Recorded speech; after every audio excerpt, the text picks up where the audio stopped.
જંગલનો super hero છોટું હરણ. એક સુંદર જંગલમાં છોટું હરણ પોતાની માતા સાથે રહેતો હતો. આમ તો જંગલમાં બધા જાનવરો ખૂબ જ સારા હતા, પણ કાલું વરુ ખૂબ જ ઝઘડાળુ, ચુગલીખોર અને ઈર્ષાળુ વરુ હતો. તે કોઈની ખુશી જોઈ શકતો ન હતો. એક દિવસ છોટું હરણ સવારનો નીકળેલો જ્યારે પાછો ઘરે આવ્યો ત્યારે તેણે જોયું કે તેની માં દર્દથી રડી રહી છે.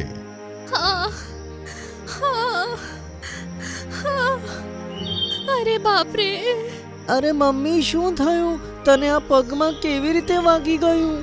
છોટું બેટા, હું આજે સવારે જંગલમાં ખાવાની શોધમાં ગઈ હતી. અચાનક શેરખાનનો અવાજ આવ્યો તો હું તરત ડાળીઓની પાછળ જઈને છુપાઈ ગઈ. ડાળીઓ ખૂબ જ સૂકી હતી.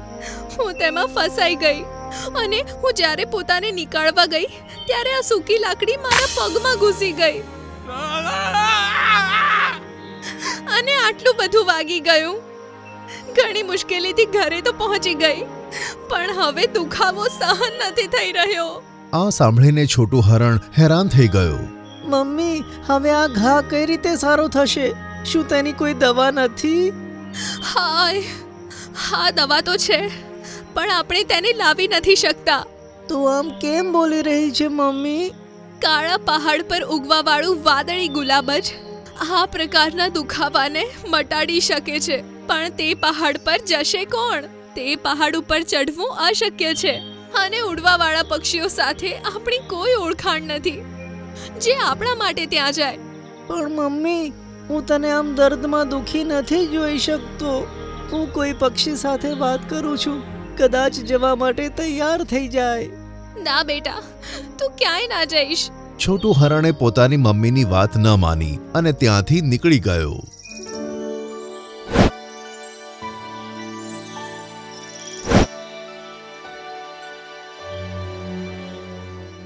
તેણે જંગલના ઘણા પક્ષીઓ સાથે વાત કરી, પણ કોઈ જ કાળી પહાડી પર જવા માટે તૈયાર ન હતું અને છેલ્લે તે જાતે જ તે કાળી પહાડી તરફ જવા માટે નીકળી ગયો. ઘણા સમય ચાલ્યા પછી તેણે જોયું કે એક પરી આસમાની ફૂલની પાસે તેની સુગંધની મજા માણી રહી છે. વાહ, કેટલી સરસ સુગંધ છે! શું આ તે જ આસમાની ફૂલ છે કે જેને ખાતા જ કોઈ પણ દર્દ મટી જાય છે? અરે, તું અહીંયા? મારાથી ડરશો નહીં. મને ખબર છે તમે પરી છો.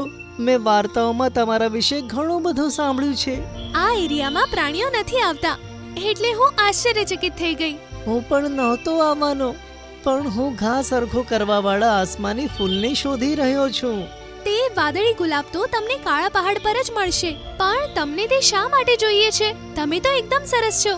મારી મમ્મીના પગમાં વાગ્યું છે, તેથી મારે તે ઠીક કરવા માટે આસમાની ફૂલ જોઈએ.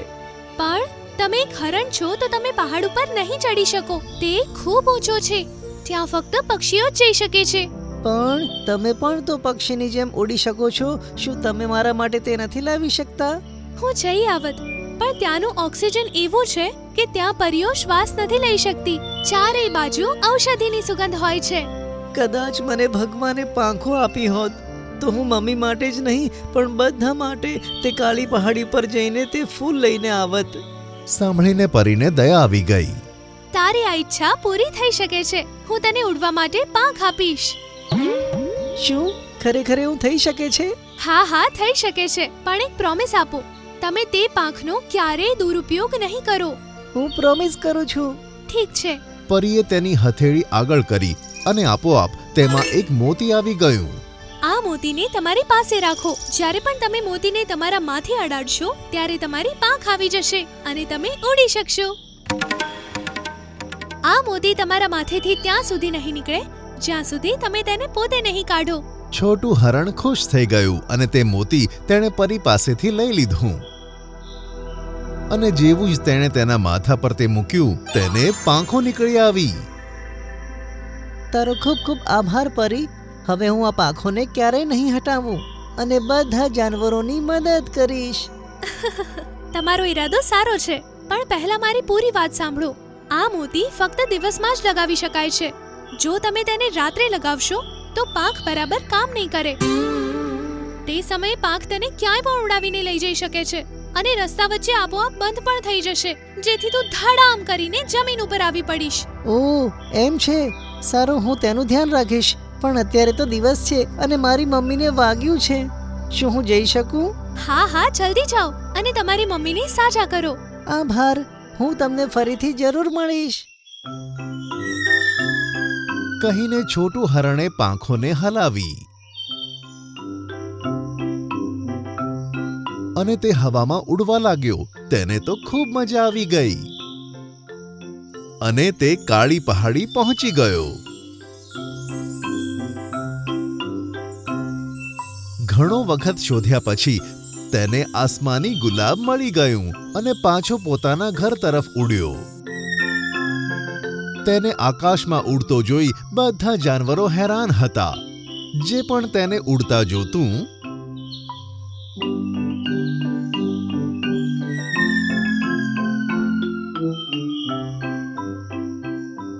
તેની પાછળ ભાગવા લાગતું અને આમ તે તેની મમ્મીની પાસે પહોંચી ગયું. તે જ્યારે જમીન પર ઉતર્યો ત્યારે તેની મમ્મી અને આસપાસ જમા થયેલા જાનવરો તેને આશ્ચર્યથી જોવા લાગ્યા. છોટું, આ તને પાંખ કેવી રીતે આવી? મમ્મી, પહેલા તું આને ખાઈ લે. તને ખૂબ જ દુખાવો થાય છે ને? અને પછી તેની મમ્મીએ તે ગુલાબ ખાધું. ગુલાબ ખાતાની સાથે જ તેનો દર્દ તો જાણે છૂમંતર થઈ ગયો. ધન્યવાદ મારા બાળક, હવે મને સારું લાગી રહ્યું છે. છોટું હરણ, તને પાંખો કેવી રીતે આવી ગઈ? તું હરણ થઈને કેવી રીતે ઉડી શકે છે? આ કેવો જાદુ છે? તેમની વાતો સાંભળીને છોટું હરણે તેમને બધી વાત કહી. આજથી જંગલના જાનવરો પર કોઈ પણ મુસીબત આવશે, હું તેમને મદદ કરવા માટે હંમેશા તૈયાર છું.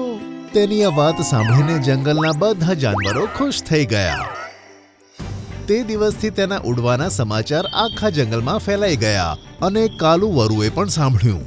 પરી જેવી પાંખો મેળવીને તે પોતાને જંગલનો હીરો સમજે છે. હું તેને આગળ આવવા નહીં દઉં. હું તેની પાંખો છીનવીને જ રહીશ.